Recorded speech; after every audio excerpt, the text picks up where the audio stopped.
Saya kira di tahun-tahun terakhir ini hubungan antara Indonesia dan Tiongkok itu semakin erat ya. Tentunya dengan saling menghargai masing-masing begitu ya. Kalau saya lebih senang menyebutkannya dalam angka-angka. Misalnya di sektor perdagangan, jadi volume perdagangan antara Indonesia dan Tiongkok itu puncaknya itu tahun 2022 menurut data dari Pabean China itu 149,2 miliar US dollar surplus di kita, sudah 4 tahun surplus di kita. Tahun lalu itu 139, sekian. Investasi, waktu saya masuk tahun 2018 itu perdagangan kita masih di 70, volume perdagangan masih di 72, sekian miliar, jadi double.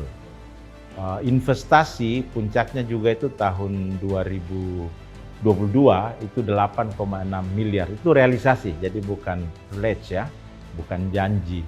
Tahun lalu 7,6, kalau ditambah Hong Kong 5,6 itu sudah 13, sekian, jadi tinggi.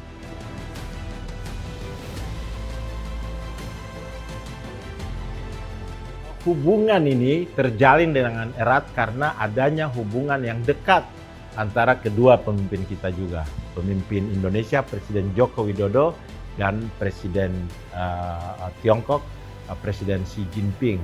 Nah, hubungan yang akrab ini yang kemudian terrefleksikan dalam hubungan yang lain-lain. Kita lihat pada saat COVID, mereka bisa berkomunikasi per telepon 6-7 kali, lalu kemudian kita bisa mendapat vaksin, bantuan alat-alat medis pada saat itu untuk menanggulangi COVID dan lain-lain. Nah, hubungan-hubungan dekat seperti ini pada tatanan menteri-menteri juga, Menko Marinvest, Menlu, Menteri Perdagangan, Menteri BUMN dan lain-lain, Menteri Kesehatan, kemudian Menteri Kehakiman dan lain-lain. Jadi ini juga yang semakin mempererat hubungan antar kedua bangsa yang besar. People to people juga luar biasa. Jadi saya kira kurang lebih secara ringkas dan garis besarnya seperti itu.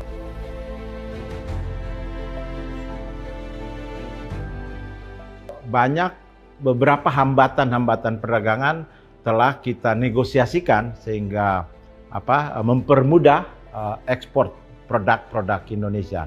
Kalau dilihat dari komponen ekspor, misalnya makanan dan minuman naik itu di atas mendekati 100%. Alas kaki juga di kisaran 70-80%.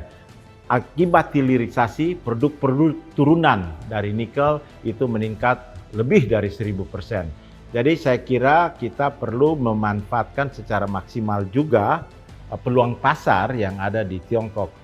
Dengan jumlah penduduk mendekati 1,5 miliar, itu konsumsinya juga akan tinggi. Kemudian kelas menengahnya meningkat secara signifikan. Karena kelas menengah meningkat secara signifikan, kebutuhan untuk produk-produk yang kreatif dari Indonesia termasuk UMKM itu juga bagus, seperti misalnya makanan dan minuman yang sudah saya sebutkan tadi. Jadi memang ada beberapa rencana yang sedang kita buat dengan pengusaha-pengusaha maupun Indonesia Chamber of Commerce in China, INACHAM, untuk bagaimana istilah saya itu menggempur pasar Tiongkok. Jadi meningkatkan ekspor kita. Coba bayangkan aja di tahun 2018 kita masih volume perdagangan masih 72 miliar, sekarang sudah hampir 150 miliar US dollar. Itu terbesar di dunia dibanding negara manapun, bisa 2-3 kali lipat.